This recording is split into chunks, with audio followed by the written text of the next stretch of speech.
Alhamdulillah jamaah masih di Islam Itu Indah. Hari ini kita sedang membahas tema jangan sholat di tempat ini. Masya Allah. Jamaah terima kasih atas antusiasnya. Ini banyak sekali pertanyaan yang masuk ke sosial media Islam Itu Indah. Maka dari itu kita mau kasih lagi kesempatan jamaah untuk bertanya. Sekarang kita masuk ke segmen Tanya Dong Ustadz. Kami semua tanya dong Ustadz.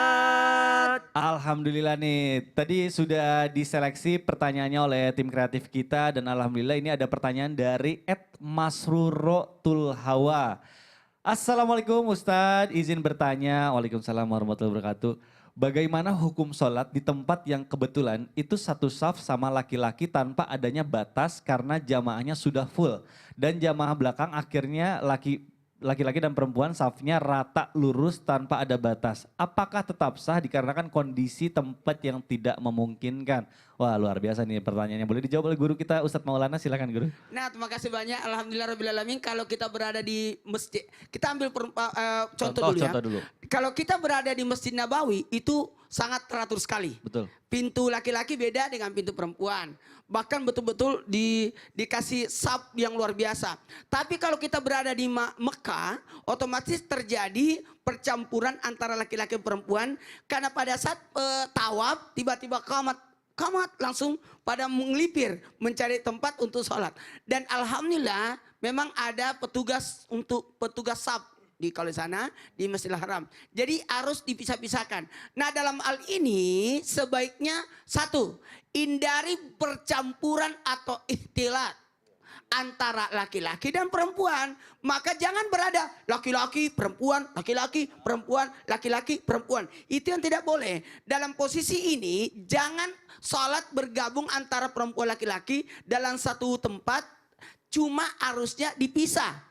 Nah, dipisah. Entah itu dipisah dengan bentuk saf usus laki-laki semua dan usus perempuan semua, atau dipisah laki-laki di depan, perempuan di belakang. Nah, ternyata ini posisinya laki-laki perempuan, maka sebaiknya harus ada penghalang atau ijabnya. Nah, kemudian kalaupun terjadi salat antara laki-laki perempuan terjadi, bagaimana salatnya? Tetap sah tapi hukumnya makruh. Salat di tempat yang bercampur itu. Baik. Dan sekali lagi kembali menghindari terjadinya fitnah. Tadi gambaran dari Ustaz Air tadi bagus. Jangan sampai generasi berikutnya menganggap itu oh boleh-boleh aja.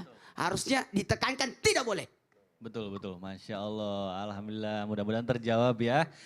Baik kita lanjut ke pertanyaan berikutnya dari, baik tidak mau disebutkan ini dari hamba Allah. Assalamualaikum warahmatullahi wabarakatuh. Ustadz, Ustazah, saya mau bertanya bagaimana jika kita sholat di sarana umum yang menganut agama berbeda dan setiap kamarnya ada simbol-simbol kepercayaan mereka. Apakah sah kita melakukan sholat di tempat tersebut karena minimnya tempat beribadah di sana? Mohon penjelasannya. Ini sebetulnya sudah dibahas kita, iya Betul. mungkin seperti rumah sakit, tempat-tempat umum Betul. gitu ya. Rumah sakit yang ada tanda-tanda Betul. agama lain. Nah ini boleh dijawab oleh guru kita Ustaz Syam, silakan guru. Tadi dijelaskan dengan gamblang oleh guru kita Ustaz Air bahwa seandainya pun tidak ada, maka diusahakan untuk menutup terlebih dahulu. Menutup terlebih dahulu, entah itu pakai kain kah, entah itu terhalangi tembok kah, atau terhalangi sesuatu supaya kita tidak menghadap ke sana. Karena yang dihindari tadi kata Ustaz Air adalah framingnya itu loh. Framingnya bahwa kita sholat menghadap sana. Walaupun semua tempat itu adalah tempat sholat. Kecuali kamar mandi dan kuburan. Ya, semua adalah masjid. Ya, semua bumi ini adalah tempat sujud. Kecuali kuburan dan kamar mandi, maaf toilet. Kemudian subhanallah jikalau berada di dalam keadaan seperti ini kami salut tetap menjaga sholatnya. Namun sebisa mungkin untuk menutup simbol-simbol yang mungkin itu adalah sesembahan atau simbol-simbol yang menjadi syiar agama yang lainnya. Misal ada lukisan itu ditutup dulu. Hagia Sophia itu ditutup.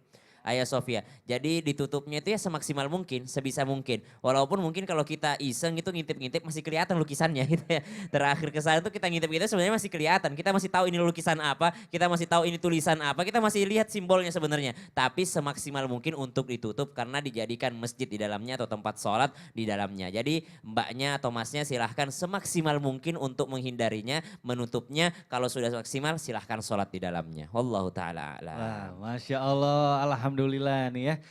Sekarang kita sudah membahas banyak sekali, jadi mungkin bisa langsung ditarik kesimpulan oleh Ustadz Syam, silakan guru. Baik, tabi guru-guru Ustadz Maulana, Ustadz Ahmad Ridwan, Mas Mikdad. Islam agama yang mudah dan sholat itu bukanlah suatu beban bagi kita semua.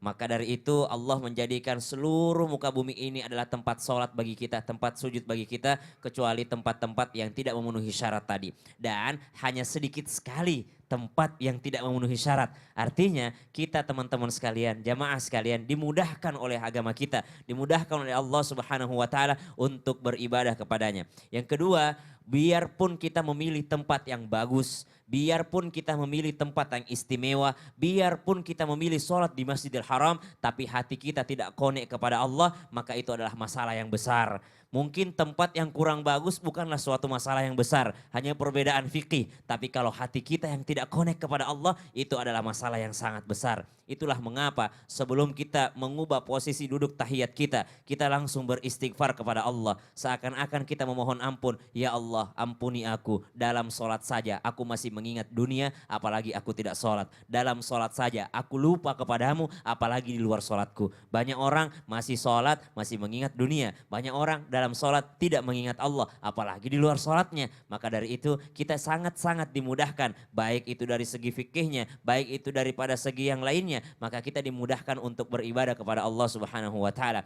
Yang kedua, kita menginginkan dunia, kita menginginkan akhirat, tapi kita tidak mendekati yang punya dunia akhirat. Maka dari itu sholat itu sarana meminta kepada Allah Subhanahu wa taala. Ya ayyuhalladzina amanu ista'inu bis sabri was shalah. Wahai orang-orang yang beriman, mintalah kepada Allah dalam sabarmu, dalam sholatmu. Berarti kalau kita punya permohonan teman-teman sekalian, memintanya dalam sholat kita, memintanya dalam ibadah kita kepada Allah Subhanahu wa taala, dan buktikan bahwa kita benar-benar menjaga atau yang namanya menjaga Allah dalam diri kita, maka Allah akan menjaga kita. Yang ketiga, buat teman-teman sekalian, buat jamaah sekalian, dimanapun kita berada, intinya sholat itu adalah tiangnya agama. Sholat adalah tiangnya agama, barang siapa yang mendirikannya berarti dia sedang mendirikan agama. Akan tetapi barang siapa yang meninggalkan sholat berarti dia sedang meruntuhkan agamanya. Wallahu ta'ala alam, jaga sholatmu, Allah akan menjagamu.